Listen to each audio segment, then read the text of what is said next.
Buenas noches, estamos otra vez juntos.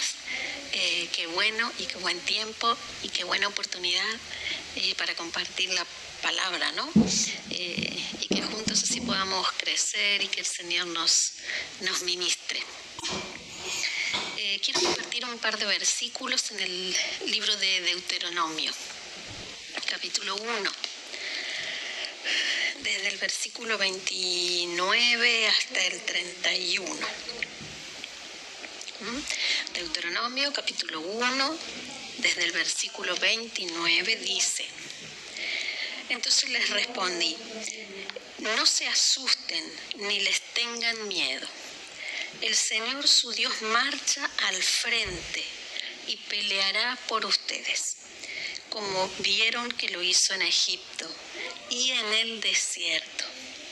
Por todo el camino que han recorrido hasta llegar a este lugar, ustedes han visto cómo el Señor su Dios los ha guiado, como lo hace un padre con su hijo. Es un lindo texto, ¿no? Habla de la fidelidad de Dios con su pueblo en un momento en que tenían que... en un momento difícil, en tiempos de atravesar el desierto, habían salido de Egipto para ser llevados a la tierra prometida, pero recuerdan que quedaron deambulando en el desierto 40 años a causa de la incredulidad. Pero aún y a pesar de la incredulidad y a pesar de estar en el medio del desierto, en el medio de un proceso que Dios permitió para su pueblo, Dios siempre estuvo con ellos. Dios siempre permaneció fiel y Dios siempre mostró su mano. ¿Qué es lo que me hace a mí pensar este texto? Es que aún en el desierto hay bendiciones, ¿no? Y siempre relacionamos el desierto con el tiempo de prueba, el tiempo de dificultad, esos procesos que a veces pasamos a través de situaciones adversas, los procesos que pasamos con circunstancias negativas, puede ser enfermedades, a veces son situaciones económicas que se sostienen en un tiempo y uno dice, Señor, ¿por qué estoy pasando esto? ¿Por qué esto parece que se alarga? Y nos sentimos como 40 años dando vuelta en el desierto. Pero este texto habla de la fidelidad de Dios, ¿no? Dice, todo el camino recorrido, ustedes han visto al Señor. Todo el camino recorrido, ellos pudieron ver al Señor. Entonces digo, ¿qué bendiciones podemos encontrar en el desierto? El pueblo de Israel, muchísimas. Pero nosotros también, en medio de nuestro desierto o en medio de nuestro proceso, en medio de nuestra dificultad, también podemos ver bendiciones, ¿no? Cuando leemos toda la historia de Israel en el desierto, lo que resalta es los milagros que vieron, y milagros extraordinarios, milagros asombrosos, milagros pero tremendos. Cuando el Señor les abrió el mar rojo de partida nomás, apenas saliendo de Egipto, el Señor les abre el mar para que ellos crucen en tierra seca, ¿no? La provisión durante todos esos años, el maná, la provisión de maná, la provisión de codornices cuando el pueblo deseó comer carne. La provisión en sus ropas y sus calzados. La Escritura dice que no envejecían. O sea, no solo la provisión, sino lo milagroso era que no envejecían lo que tenía. No se le hacía viejo los calzados, no se le hacía vieja la ropa. A nosotros, yo prefiero que se me haga vieja para poder comprarme nueva, pero no había dónde comprar, así que les tenía que durar al pueblo, ¿no? Así que los milagros, cuando les hizo brotar agua de la roca, cuando convirtió agua amarga en agua potable, ¿no? Lo de amarga entendemos que tenía algo que no hacía que el agua se pudiera tomar, así que el Señor la convirtió en agua potable. Son numerosos los milagros que el pueblo de Dios vio en medio del desierto. Y Dios no cambia, Dios sigue siendo el mismo. Entonces quiere decir que yo en mi desierto también puedo ver milagros. Y la verdad que la única manera de experimentar una sanidad asombrosa es habiendo tenido primero alguna enfermedad. La manera de experimentar una provisión de esas que no dice, esto cayó del cielo en el momento tan oportuno, es habiendo estado en el medio de una carencia. Y así tantas cosas, ¿no? Entonces, hay milagros en el medio del desierto, hay milagros en el trayecto, en el camino, en el proceso. ¿Qué más podemos encontrar en el desierto? ¿Qué otra bendición encontramos en el desierto? El pueblo de Dios encontró también victoria sobre los enemigos. La primera batalla que el pueblo se enfrentó fue con Amalek, de ahí vienen los amalecitas, que después los vemos como enemigos de Israel en ocasiones. Pero este fue el primero, era una tribu nómade. Y ellos tuvieron victoria, y acá el Señor les dice, ¿no? Que no tuvieran temor, porque marcha al frente, Dios mismo marcha al frente, dice, y peleará por ustedes, y peleará por ustedes. Entonces, y tuvieron una victoria maravillosa. Tenemos que pensar que cuando ellos salieron de Egipto, salió un pueblo que era una multitud de esclavos. No estaba organizado ni como pueblo, ni mucho menos con una mentalidad guerrera. No tenían una instrucción militar, no tenían organización militar, no tenían nada de todo eso. Así que el Señor usó este proceso de desierto para forjar un pueblo, para que cuando llegaran a la entrada de la tierra prometida, a la entrada de Canaán, ya se hubiera formado y forjado un ejército de guerreros. Y después ya lo vemos a Josué, un estratega con su gente, ya con ejércitos armados para tomar posesión de la tierra prometida.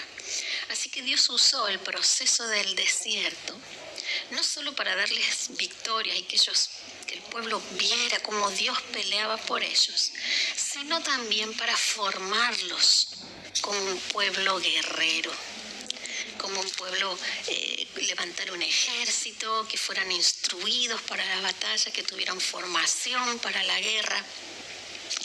Y eso se hizo en el desierto. Y cuando pensamos en un pueblo guerrero, nosotros sabemos que nuestra lucha ya no es por conquistar un territorio literal, ¿no? Que ya no hacemos guerras literales, pero sí sabemos que batallamos. Pablo dice que nuestra lucha no es con carne ni con sangre, pero sí con principados, contra potestades. Sabemos que tenemos una guerra espiritual permanente sobre nuestras vidas.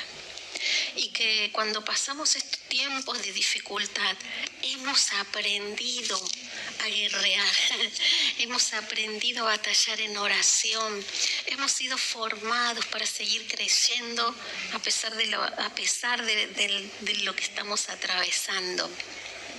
Hemos sido formados a través de circunstancias, a través de situaciones, a través de desiertos. Hemos sido formados, hemos aprendido la oración, hemos aprendido a clamar, hemos aprendido a interceder, hemos aprendido a batallar contra el enemigo, hemos aprendido a rechazar y defendernos de los dardos del enemigo. Entonces, ¿cuántas pruebas, si nos ponemos a pensar, el Señor ha usado, ha permitido y en ese proceso, en ese desierto, nos formó en nuestra vida espiritual, nos fortaleció, nos fortalecimos en oración, en ayuno, aprendimos cuántas cosas, cuántas veces el Señor nos habló, hemos recibido palabra porque también la hemos buscado intensamente por estar en un desierto. Y hemos tenido victorias gracias a eso, hemos tenido victorias gracias a cómo aprendimos a orar, al tiempo de oración que tuvimos, a la búsqueda de Dios que hicimos. Nos forjamos también como guerreros, ¿no? Y cuántas victorias hemos visto. cuántas oraciones contestadas tenemos a lo largo del camino recorrido. Seguro que todos podemos contar algo de lo que Dios ha hecho, de cómo el Señor nos dio victoria, de cómo el Señor nos guardó, cómo el Señor nos salvó, cómo el Señor nos contestó. Yo la otra vez preguntaba, en un lugar preguntaba cuántos llevan un diario de oración. Y alguien preguntaba, ¿qué es? ¿Qué es? ¿Cómo se hace? ¿Para qué sirve?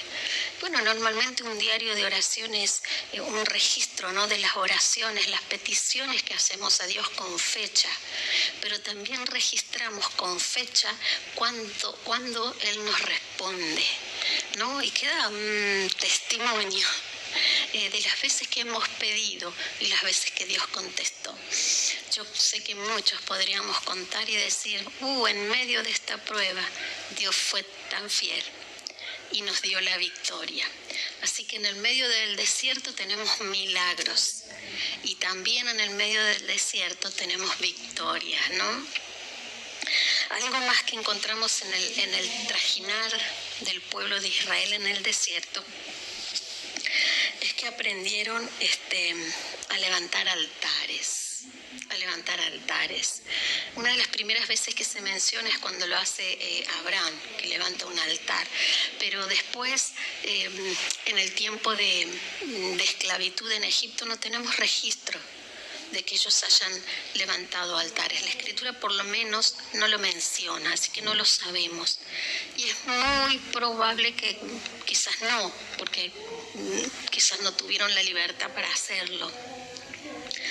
Pero una vez que comienzan en su trajinar en el desierto, poco a poco vamos a encontrar, si usted va leyendo toda la historia, que por supuesto no la podemos tener aquí, no la podemos leer aquí, pero sí comienzan a levantar altares, comienzan a levantar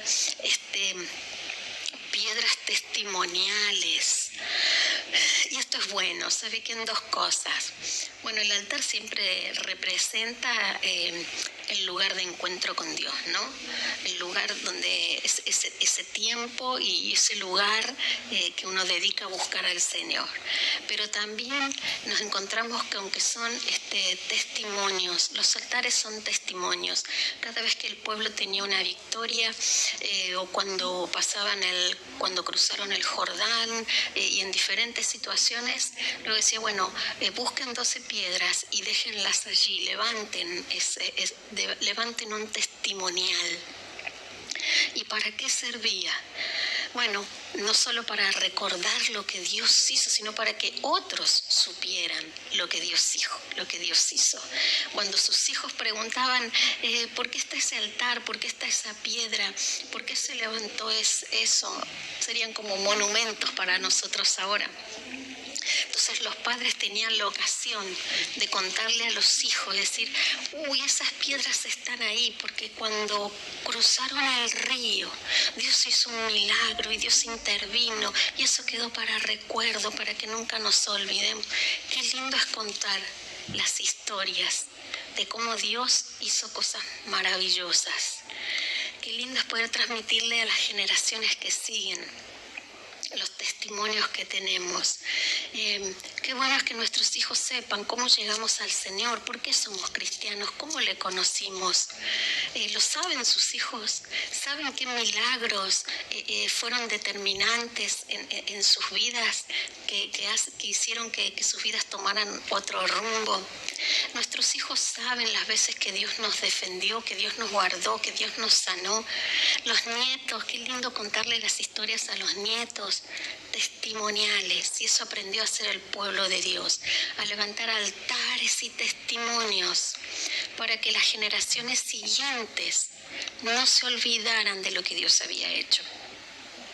Así que el desierto también nos enseña esto, ¿no? A levantar esos altares, no solo de oración, sino de decir, este lugar fue tan especial en lo que Dios hizo, que sirve de testimonio, sirve para contar, sirve para compartir, sirve para alentar a otros en la fe. Así que el desierto, aunque parezca contradictorio, ¿no? Porque el desierto es la prueba, es el lugar de dificultad, es el lugar difícil, pero también es el lugar de milagros, ¿no? El lugar de victorias y también es el lugar de testimonios. Hola.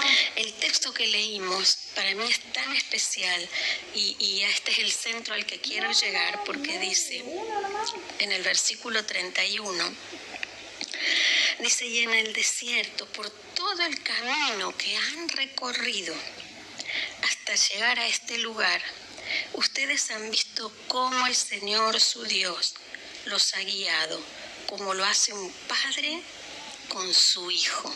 Como lo hace un padre con su hijo. Y esta es la versión internacional. La versión Reina Valera dice: Jehová te ha traído como trae el hombre a su hijo. Dice: por todo el camino que habéis andado. Y hay otras versiones que hablan de así como el padre carga a su hijo. Oh, qué maravilloso que es saber esto. El desierto también es el lugar donde Dios como Padre nos carga, nos toma y nos lleva. Yo creo que todos tenemos la imagen, ya sea porque hemos tenido la experiencia de una linda niñez y algún papá que nos cargó, o como padres tener la experiencia de cargar a nuestros hijos. Cuando se caen y corremos a levantarlos, o cuando tantas veces, yo recuerdo que éramos chicas, ¿no? Y de quedarnos dormidas en cualquier lado, en un sillón, en una hamaca, de quedarnos dormidas en cualquier lugar y que después amanecías, pero amanecías en tu cama y no sabes ni cuándo ni cómo, pero alguien te cargó, seguramente papá. Seguramente el papá te había cargado y te había llevado así dormidita para que no te despertaras. Esa sensación de cobijo, de que velaron por vos aún estando dormida, aún sin que te dieras cuenta, aún sin tener la conciencia. Alguien había cuidado por mí, alguien había tenido cuidado de dónde yo iba a estar mejor, de dónde iba a estar más cómoda, de cuál era mi lugar ideal en el que yo debería estar. Y así dice que Dios llevó al pueblo, dice, los ha guiado como lo hace un padre con su hijo, ¿no? Y la otra versión dice, los ha traído como trae el hombre a su hijo por todo el camino. Me gusta esta imagen. Siempre digo, ¿no?, que la primera premisa que define a Dios es que Dios es Padre. Dios es Padre. Y esta es la experiencia más bonita que podemos tener en el medio de cualquier desierto.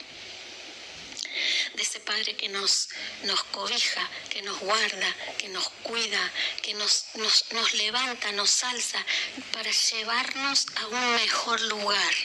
Ese proceso, ese lugar desagradable que parece, ese desierto que resulta tan incómodo, como quedarse dormido en otro lugar incómodo, pero ahí está Dios para levantarnos y llevarnos al mejor lugar.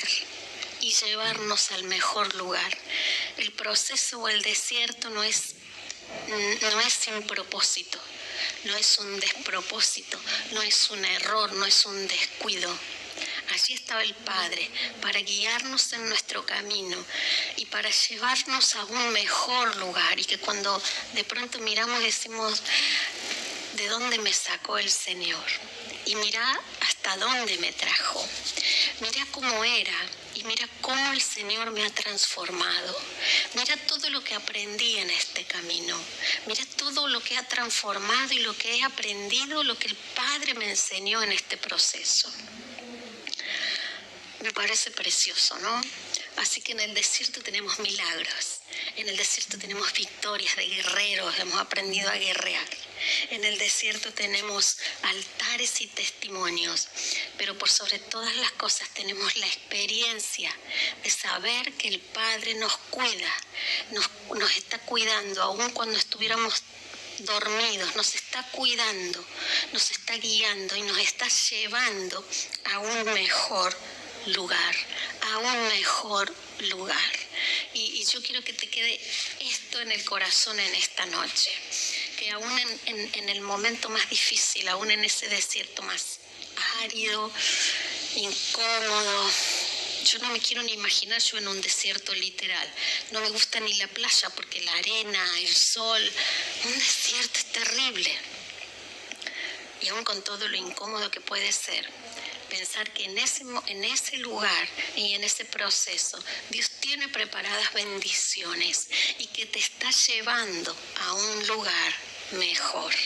Así que yo quiero orar en esta noche para que si estás atravesando un desierto, si estás atravesando un tiempo de dificultad en un área de tu vida, no dejes de creer que hay bendiciones preparadas y por sobre todas las cosas, no dejemos de experimentar al Padre, el cuidado del Padre y el propósito de nuestro Padre, ese que nos lleva a UPA, nos levanta y nos lleva a un mejor lugar. Vamos a orar. Señor, te damos gracias en esta noche, agradecemos tu palabra porque es tan dulce a nuestro corazón. Yo pido en el nombre de Jesús por cada uno de mis hermanos, mis hermanas, Señor, que por cualquiera que esté atravesando una dificultad en este tiempo, cualquiera sea su desierto, cualquiera sea su río a atravesar, cualquiera sea su dificultad, Padre, que tú te sigas mostrando como lo haces siempre con tu pueblo. Señor, haz milagros. Señor, da victorias, pelea la batalla, renueva las fuerzas. Señor, despierta hambre en el corazón y sed para buscarte con intensidad, con deseo. Padre, en el nombre de Jesús, que tu Espíritu Santo dé testimonio de tu amor inalterable, de tu amor incondicional, de tus cuidados en todos los tiempos y en todos los momentos. Suple, Señor, toda necesidad, que nada falte a ninguno de tus hijos en medio de cualquier situación adversa. Te doy gracias, Señor, agradecemos, oh Dios, agradecemos el Dios bueno, agradecemos que eres Padre amoroso con tus hijos. Te damos gracias por todo en el nombre de Jesucristo. Amén y amén. Nos despedimos hasta la próxima. Bendiciones.